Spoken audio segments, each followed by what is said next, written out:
Hi, everyone. Welcome to the That's Allowed podcast. This is your hostess, Audrienne McKeon, and today we are here with Victoria Davis. Victoria, please introduce yourself. Hey, Adrian, thanks for having me. Yeah, so good to be here.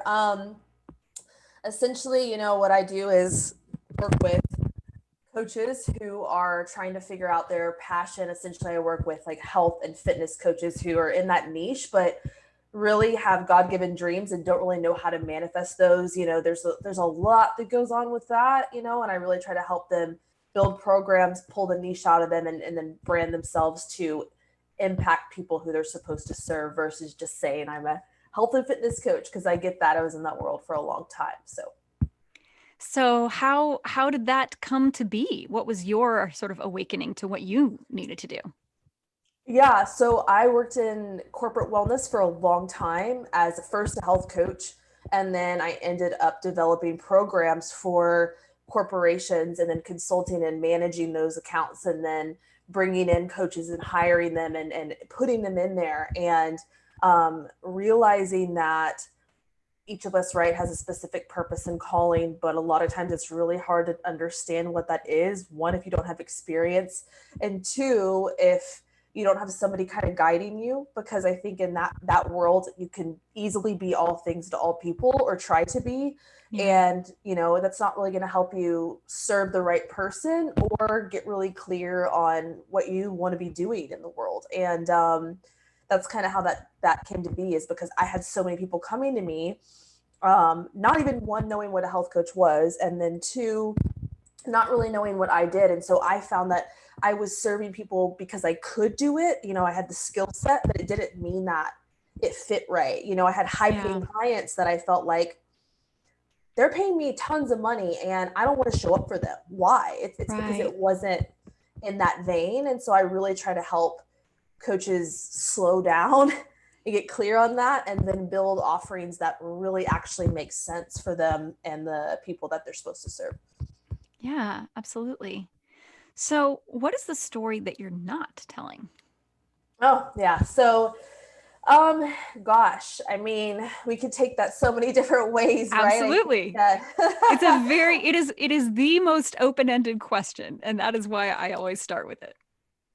yeah, I think that what you and I had kind of chatted about a little bit like off air was, growing up in a sort of household that was kind of connected to, having a difficult relationship with like a family member, and living out of that place of restriction and manipulation and control, but then, not, faith. For me, faith was like one of the biggest things that has driven my life. But I saw like the hypocrisy and negative side, but I also saw the positive side. But I mean, we could kind of go that route, but if you want to kind of shift it a little bit, I think one of the stories that I'm starting to tell, but not Hmm. telling so much, that there's connection to that stuff too, is Yeah.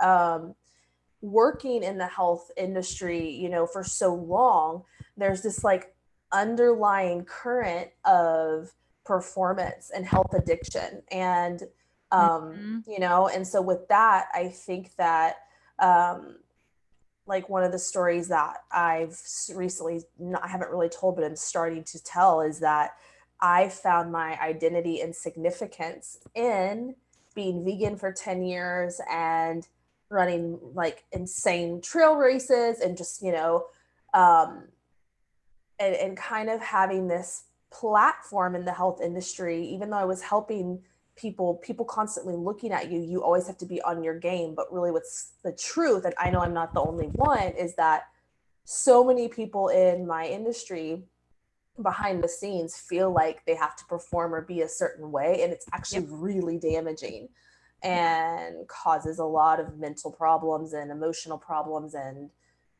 health addictions, because we tend to be perfect. And so yeah, that's kind of the story that I feel like needs to be told, at least. Absolutely. I feel like those two stories are related. Do you? Mm-hmm. So Absolutely. where do you see the through line from that growing up in this place of being constantly told you're not good enough? You have to be perfect. to get into heaven or whatever it is. And Yeah. then there's this, and also that hypocrisy of realizing, like, wait a second, you're saying this, but doing this.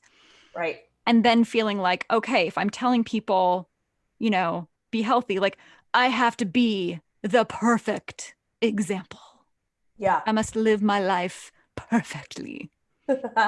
um, you know what? It's funny because there's the through line of performance that Yeah. is so connected to that, right? So I honestly grew up thinking that even if it wasn't being good enough, like you just said, to get into heaven, I did grow up with that um spirit, or whatever you want to call it, like of rejection, Yeah.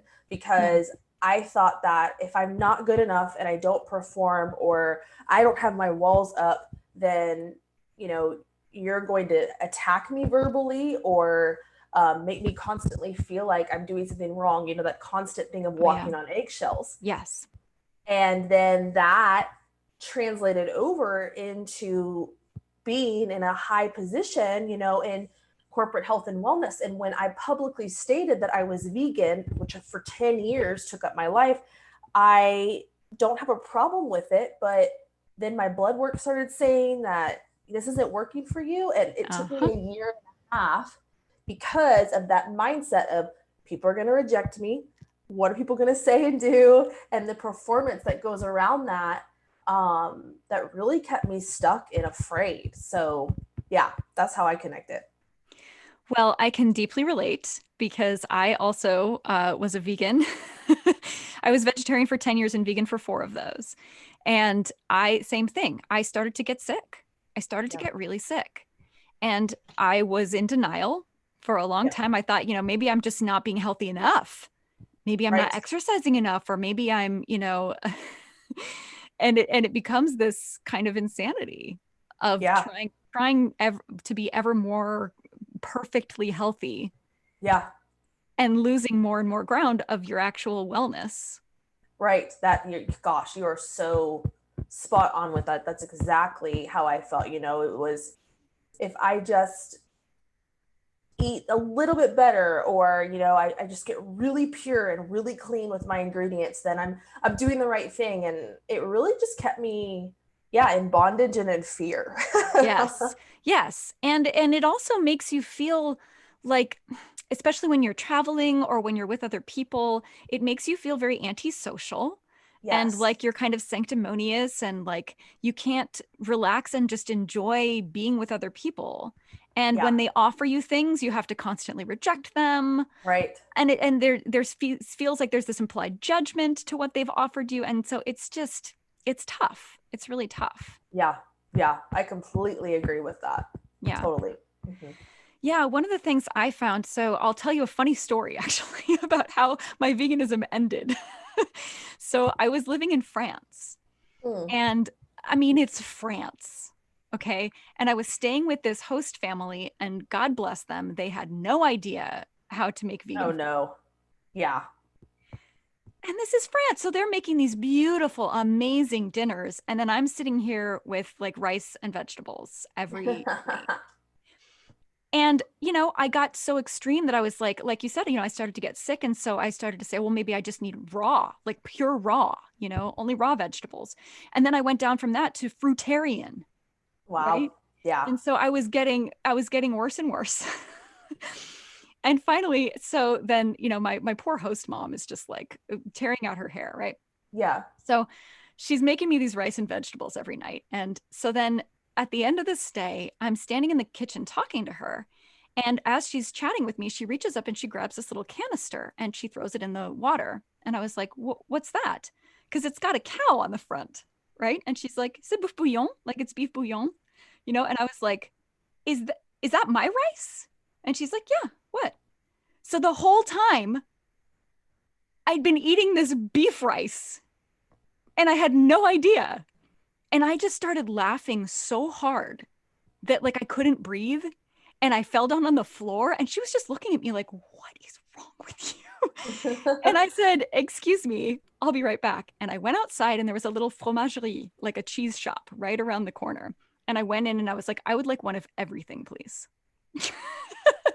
And they were like, and I was like, yes, I would like a small slice of every cheese you have. And I made myself so sick and I didn't care. And I was like, that's it. I'm just going to eat what feels good to my body. Yeah. Like the end. Yeah. I love that. I can totally relate to you on that because it was weird because mine was, my desire to shift was because two things. Like, one, when I was a little kid, I was diagnosed with Tourette syndrome. Mm, So we drastically changed my diet from age 7 to 10. And then from there, yeah. I kind of adopted it. Well, it really helped. It was really great to eliminate processed stuff and any, I mean, it's not really great anyways, all the sugar and soda that I wanted to have as a 10-year-old, right? Yeah. Um, but then adopting that into my life forever, but then not realizing again, subconsciously, there was some restriction involved in that I felt like, what's going to happen if I have this? And then having food allergies start to manifest and my skin breaking out because of Mm, those. So then that was what led me to be vegan. So I really placed my healing yeah. on veganism. But yeah, the same thing happened to me in a different like scenario. Um I was just over being vegan. But I was also really afraid. And so Mm-hmm. um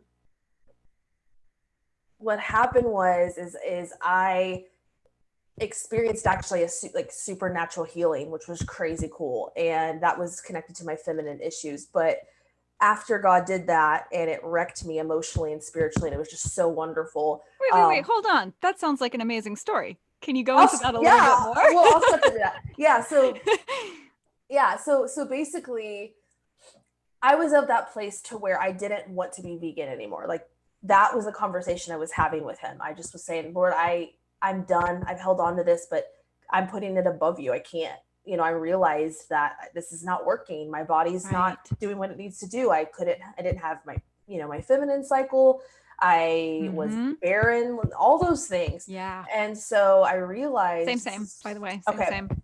yeah, so it's so detrimental. And then, so I surrendered that. And I didn't know what surrender meant in that moment. And I was at just a church service where someone came to speak, where I was part of a community that I really loved. And this guy was basically saying, hey, I really feel like today God is wanting to heal women that have feminine issues. And about four of us stood up, and instantaneously, within like 5 minutes, I just got heat that radiated all over my body, and I started weeping and I couldn't shake it. Yeah.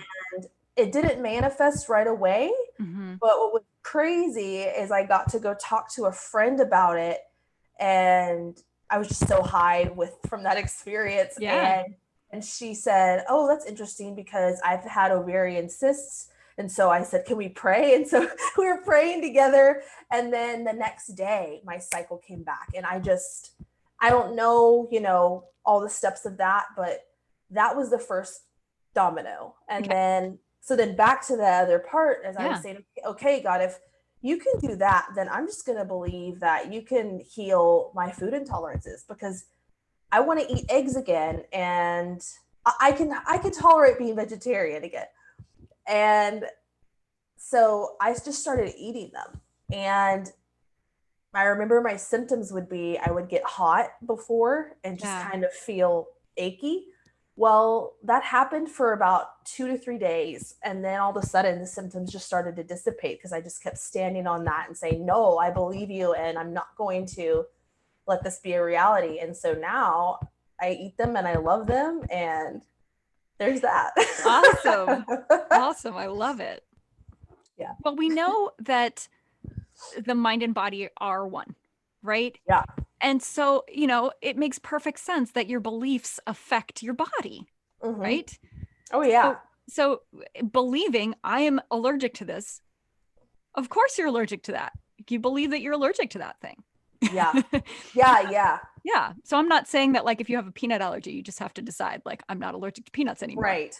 But at the same time, there is something really powerful and just like you said, surrendering that, saying I don't want this to be the case anymore. Yeah. Yeah. And just letting go of that identity of being Yeah. an allergic person. Yeah. Letting go of the label that when you agree with something, like you're saying, it attaches it has power over you. Yeah. And I mean, I still am working through what that is every day, Sure. but yeah, specifically connected to those things, I would say I have food intolerances or using Tourette syndrome as a crutch going up. Hmm. And Hmm. it's super damaging. You're right. Yeah. So we've talked a little bit about sort of where it begins for you. What and that sounds like it was the sort of climax moment, right? Mm-hmm. Where you kind of said, "All right, I give this up." So the tide started to turn. You're able to eat these things again. What happens then? Like what did that open up for you in your life? Yeah, it's a great question. Um, it opened up freedom in new ways, right? So I started to see how wrong I was, and I started to shift my perspective of who God really was and wanted to be for me. So, for example, I believed the lie for a long time that he was disappointed in me and, Hmm. mad at me. And so I did that. The way that I lived a lot of my life was because I felt like if I restricted myself, then I would be good enough, even though I never consciously thought that. Yeah.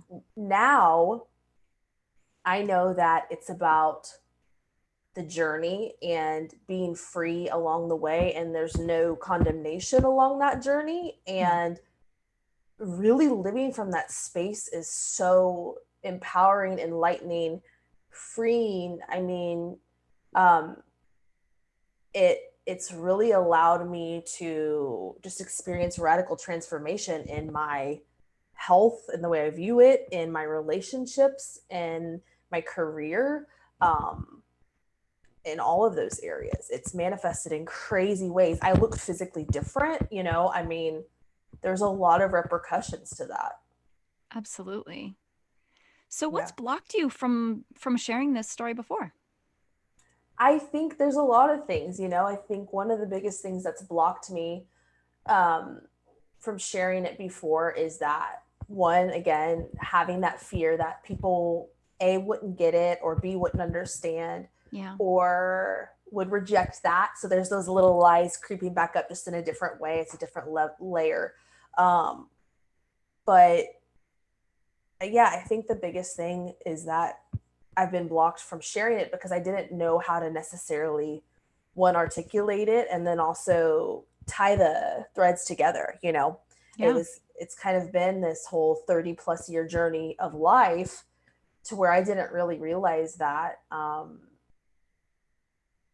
all of those beliefs were holding me back, but it's really important. It's I have to share it because I can't. You can't help other people. I can't coach properly unless I've experienced some of the same things that my clients have, right? Like I can't help them experience breakthrough without sharing what's taught me to be resilient and what areas I've fallen flat on my face in. And so I think that the biggest thing that's blocked me is just feeling like, is this really of significance, or is this Yeah. just my story that I feel like I think there's that side of it too. I don't want to be arrogant or confident or step up and say things, and that's not good either. Right. Because what about those people out there who could learn from your story or benefit Mm-hmm. from it? Mm-hmm. Yeah, absolutely. And I think too,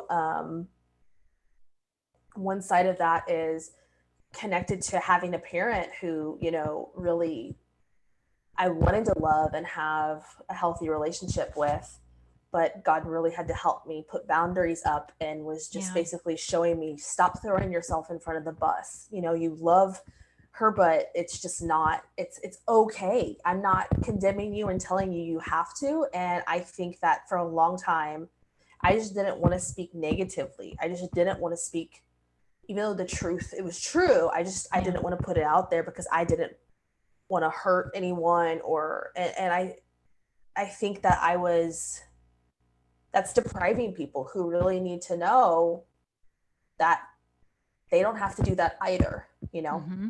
Yeah. Let's talk about boundaries for a minute. what Yeah. what is a boundary and how did you learn how to set one? um, I think boundaries for me, what I've learned that they are in my personal life is that um, it's literally outlining a verbal boundary, right? So by that I mean I might have decided in my head, in my heart, that seeing you in person isn't safe. Mm-hmm. But unless I communicate that, I'll get anxious and I'll hold on to that and it'll stew, right? Or for example, let's say there's a particular topic of conversation that I really don't want to go into. Mm-hmm. The boundary that I've learned to put up is to just speak my mind and stand on that truth and say, hey, I don't want to go into this conversation. I don't want to talk about this. But I think a lot of times with boundaries, we feel like we have to, if we do that, we have to give an explanation, Oh yeah. and we have to overshare. And Uh-huh. that's not right. It's being able to say, I'm going to confront you because I don't like what you're doing. This hurts me, so we're not going to go here anymore. And that doesn't give you, just because you're my family member, does not give you the right to come at me or say certain things. Yeah. um and understanding that they don't have to accept it for that boundary to be in place or like it. So that's kind of what I've learned along the way. So I was just writing a chapter today. I'm working on a new book, and I was just writing a chapter today on boundaries. So this is really big in my mind. So if you don't mind, I'm going to talk a little bit about Let's do it. boundaries Yeah. because I think it's something that people don't talk about very often Yeah. and don't understand very well. I know I didn't. For a long time, I thought of boundaries as this very extreme thing. It was like, Yeah. this is a hard line, and as soon as you cross it, we're done. And I Right. never speak to you again. Yeah. And so because of that, I like prided myself on not having boundaries, that I was this very open person, right? Like I don't, Yeah. boundaries are like for people who are afraid or whatever it is. Yeah. That's a complete misunderstanding of what Yeah. boundaries are and how they Good work. point. Yeah, no kidding. And so what I realized was that boundaries are actually there to keep people to be able to let people in safely. Mhm. Because Yeah. when you let people in without boundaries, then they step all over your landmines and they blow up and you're like, ah, and you're traumatized. And then you feel like you have to push them away Yeah. to keep yourself safe. And now you've Yep. ruined that relationship. Yep. Having boundaries means being aware of the boundaries that are already there. You already Yep. have boundaries. A boundary is simply yes, please, no, thank you. I like Yep. this. I don't like this. Yeah. That's all boundaries are. Yeah. But once you become aware of your boundaries, then you can kind of draw a map so that you can say, like, hey, here's what I like, here's what I don't like. And P.S., there's another step. And this is Yeah. the part that I think a lot of people don't understand is they think as soon as they've said, hey, here's where my landmine is, please don't step on that, they've done their job. Right. Nope. Nope. It is your job to patrol that and to let them know what will happen, what will be the consequence if they step there. Yeah. Right. So, one of the things that I had to learn was instead of saying, hey, here's my boundary, please keep it safe for me, I had to say, here's what I'm going to do if this behavior continues. And I had to learn Right. that with my kids, and I had to Mm. learn that with adults and Yeah. pretty much everyone in my life. Yep. So it's the difference between, saying, it really hurts my feelings when you call me that name. Please don't call me that name anymore. And if you say that again, I'm leaving. I'm going to go Hmm. out for a walk and I'm going to cool off and then we'll talk about this later.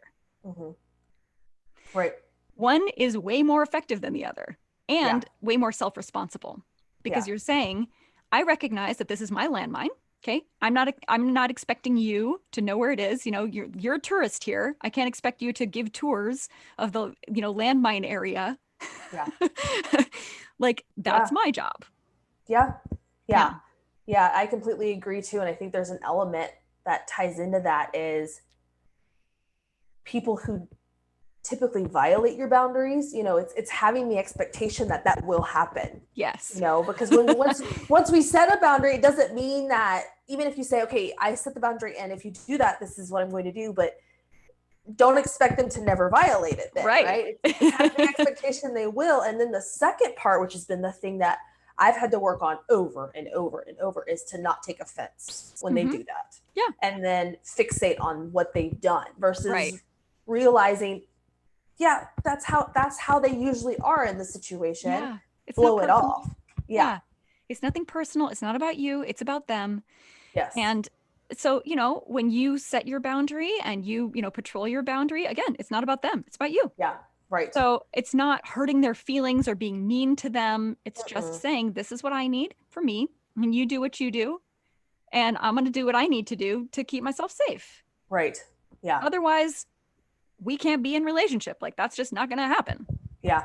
So Yeah. true. So Yeah. huge. And Yeah. sometimes you do end up having to just completely cut off contact with someone because they just keep trampling your boundaries and it gets exhausting. And you're like, this is not worth it to me. Yeah. Right. Exactly. No, exactly. And I think I'll take that even one up you with that, with the spiritual side of things with God. I think that there's Yes. a lot of scripture that talks about reconciliation, right? Okay, but this is what I think is wrong, is that a lot of people say, well, God's heart is for reconciliation. Yes, it is. But he also talks about coming with the sword to divide, like mother against son and whatever. And so I think that we take that out of context because, again, it goes back to, just because you're in my circle or you're in my family does not require us to have constant contact, Mm-hmm. and for me to listen to what you're saying or take your advice. And that I had to learn that the hard way, Yeah. because I thought, you are my parental figure, so of course you have my best interest, Right. and then getting really confused and not knowing what was love and what was truth and what was out of their own agenda. So yeah. Absolutely. Yeah. So that is a great segue to the next question, which is who needs to hear this story? Oh, that's such a good question. Man, I feel like everyone. No, I feel like in particular,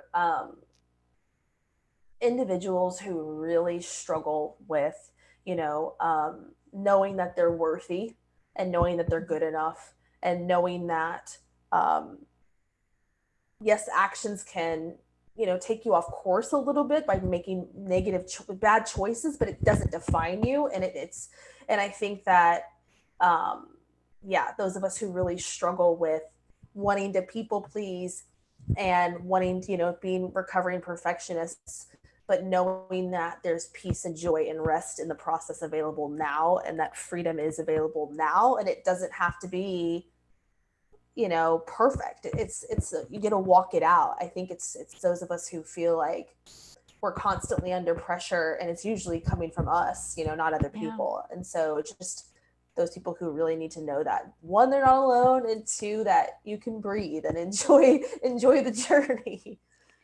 Absolutely. So, what do you think? The question is, what is the main message or takeaway? But I want to rephrase this for you a little bit. Yeah. You have someone in front of you who is really struggling. They feel like they've been trying and trying and trying to be perfect. Everybody's looking up to them. Everyone's expecting them to be perfect. They're getting all these messages that they're not good enough and that their best efforts are not good enough. What do you want to say right to that person's face? Yeah.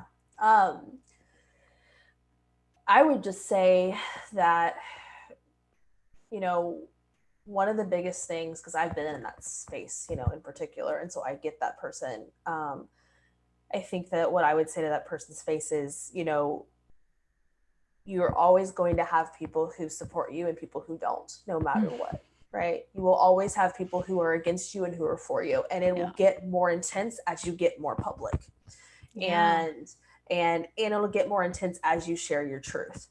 And but knowing that when you have, spoken your truth, and you know in your heart that it's right and you stand on it, then having the expectation that chaos is going to be there is actually the best indicator of you're on the right path. And that sounds crazy, but it really means that, when you speak truth, it will always offend. And so it's not about you, pleasing this group of people or that group of people, or you looking or doing a, looking a certain way or being a certain way. It has to do with you really knowing who you are what you're meant to do in this life, what your identity is, who God says you are, and what you feel in your heart is right, and staying on course with that, even if you fall in front of people, even if you make a mistake, I think it's about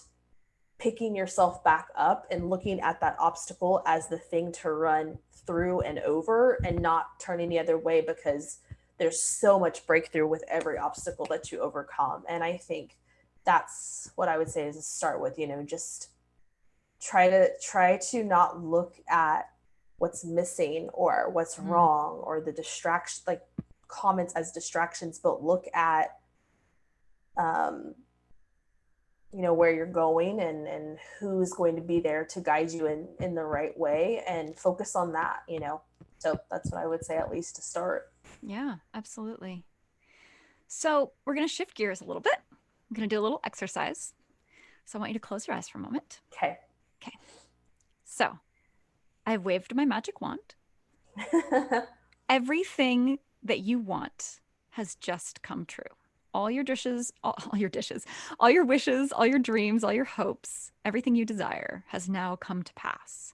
So I want you to take a moment and just look around your ideal life and describe it for me. Where are you? What do you see, smell, hear, taste, touch? Hmm.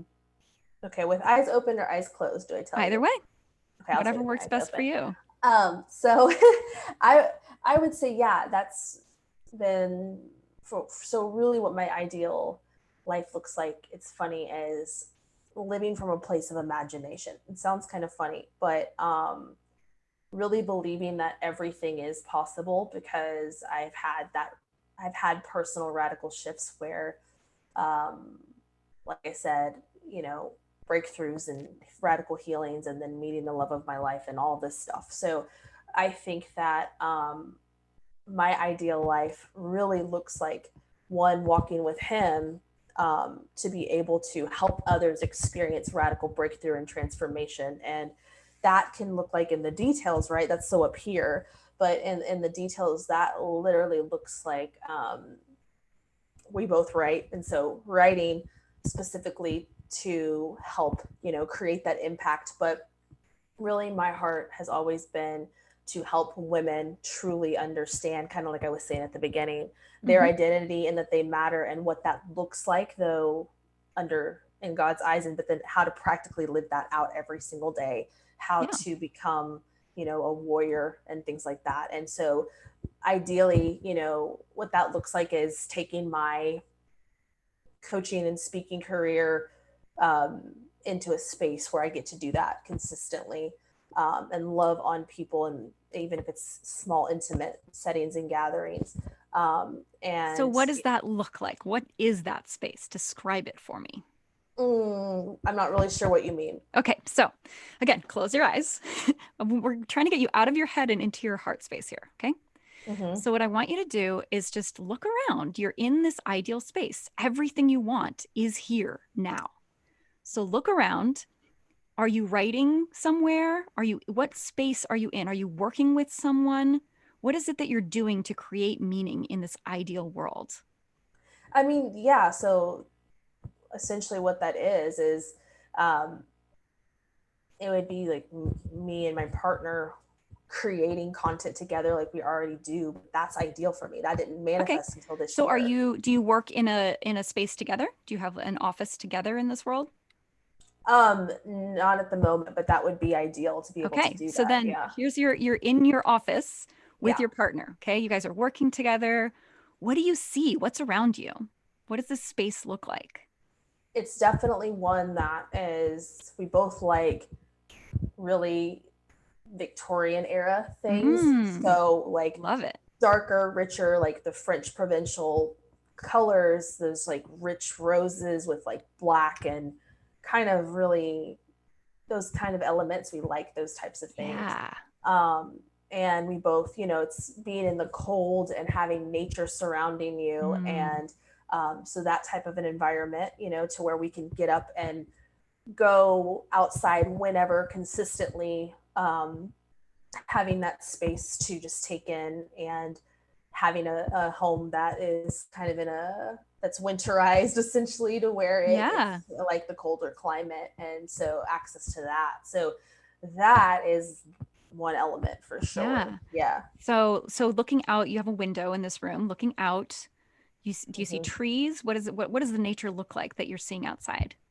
Yeah, absolutely. Tons of green when it's summer and spring, and lots of trees, mountains here and there, Hmm. nature trails, changing of the leaves, the beautiful gold and red and orange leaves, and it's vibrant, and access to lakes or streams that aren't too far away. And Mm. for sure, that's ideal.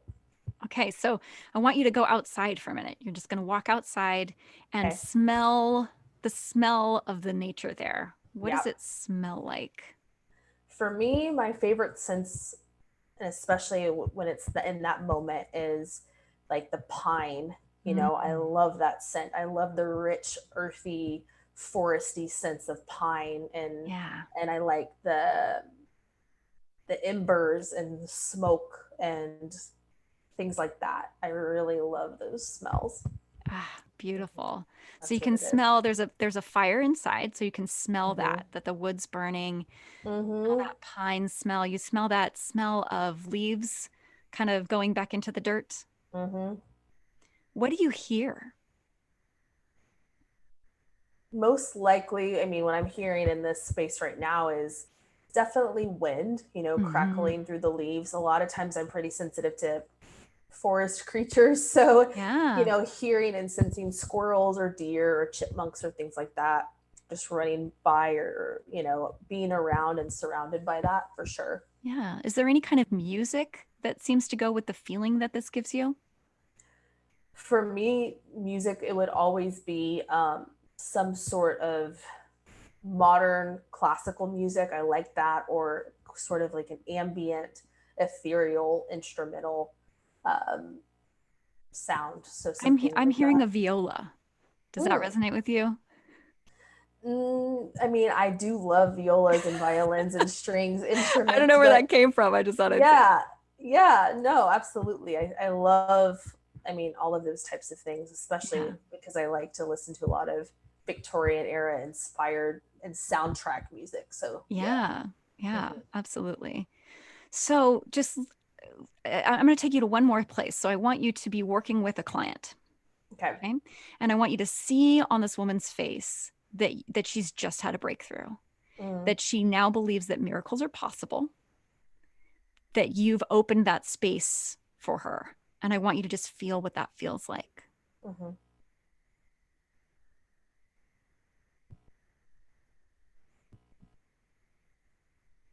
And what do you see?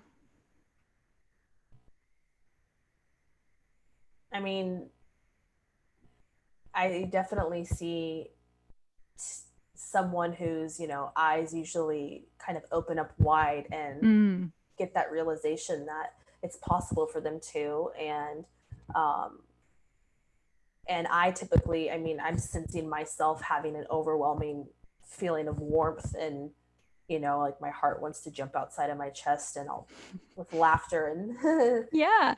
tears of joy and things like that. And typically that's, I mean, that's what I would see for her too, is that realization that, like you just said, when these things are possible, then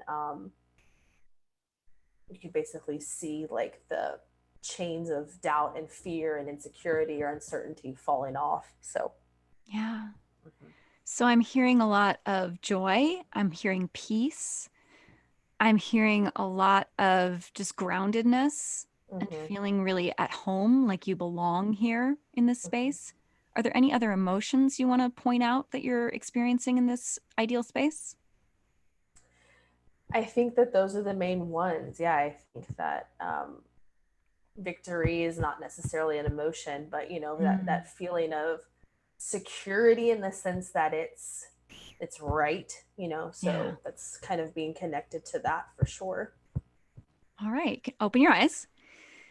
So I would love for you to find yourself that piece of classical music, like modern classical music, that really goes with that scene for you. Mm, And let yourself listen to that once a day. I usually do it in the morning. and just have those feelings again and see that space so that you can really start to. I know you're a manifester, so this will be really obvious for you what I'm doing here. Sometimes I have to spell it out for people. But it sounds like you're already very much on the right track. I think if you keep doing all the things that you're doing, you will inevitably kind of end up in this space. But sometimes it really helps to remind yourself that you can already be there Yeah. now. Yeah, you're right. Yeah. Yeah, that's really good. Yeah, you're totally right. And I would just, it's funny, Adrian, had we done this 6 months to a year ago, it would be totally different Yeah. It's funny, because right? it all unlocked and accelerated. And I'm looking around thinking, this is my life now. So, yeah. Yeah. And by the way, my husband and I eventually want to move to Sweden, so I totally hear you on the, colder outdoors, warmer inside. Yeah, Love just it. I love that. Yeah, Absolutely. that's so neat. I hear you. Yeah. Well, thank you so much for joining me today. Is there anything else you want the audience to know before you tell them where to find you? No, I mean, it just was super fun to get to connect with you and chat with you and kind of hear your heart and your story and how love to walk through these things with people and just help pull stories out of people. I love that. I think it's really Yeah. fun. I think maybe the one thing that I would say to people is just, you haven't missed it. Yeah, I love that. And I think that, whether you believe in God or not, I mean, there's always more, and you're not going to miss it. I You're always just say to not. people, a higher power can be you. Like you can believe in something beyond yourself, Yeah. right? Your ego self, without having to call it God, if that's uncomfortable for you for whatever reason. But I think it's so important for us as beings to be able to connect with the greater everything that Yeah. is, Yeah. and recognize that we do have a direct connection to everyone and everything. Oh, yeah. Yeah. I mean, I definitely, like we just talked about, I manifest my spirit and have been in that space, and it's wild and amazing. And there totally is that. So, yes. Yeah. Yeah. So, that's pretty much it that I would share. So where can people find you? Yeah. So, with the people can just find me on coachvictoriapatricia.com. Easy. Facebook's the same exact thing.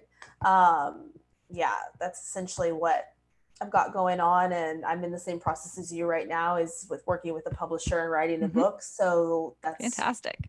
where all those things will be. Yeah. Yeah. Well, I can't wait to read it. Yeah. Yeah. I know. We'll have to share each other's once we get finished. Absolutely. Yeah. Yeah. All So right. Thank you so much for joining me. thank you. Have a good day. You too. Bye. Bye.